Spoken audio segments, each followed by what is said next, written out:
Dinah, the only daughter of Jacob. Growing up with 12 brothers, she lived a quiet life in the land of Canaan. Before we dive into her story, let's go back a bit. In Genesis 24:1-4, Abraham, Jacob's grandfather, warned his son Isaac not to marry a woman from Canaan.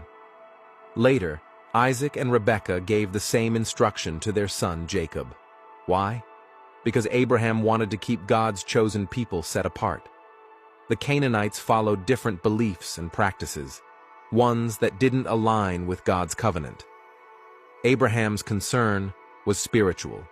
He didn't want his descendants to be led away from God. Now, back to Dinah. One day, Dinah went out to visit some of the women in a nearby city called Shechem. She simply wanted to meet new people and connect with others. But the city's prince, also named Shechem, saw her. He was drawn to her, and they became involved in a way that was not part of God's plan for relationships. Afterward, he told his father that he wanted to marry her. His father, Hamor, came to speak with Jacob and proposed a marriage alliance, even offering a generous gift. Jacob remained silent, but Dinah's brothers, they were deeply upset.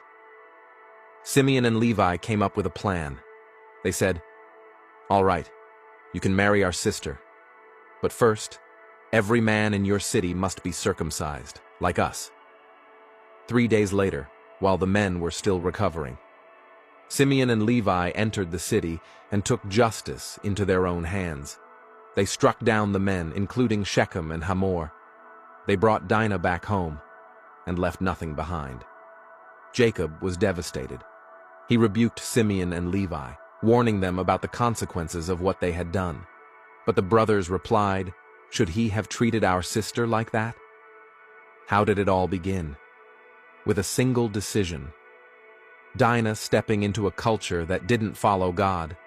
The story is painful, one filled with emotion, justice, and family honor.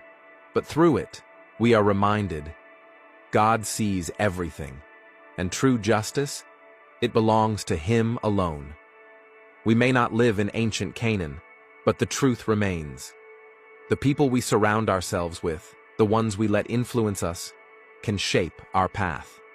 So let's choose wisely. Let's walk with those who help us stay close to God.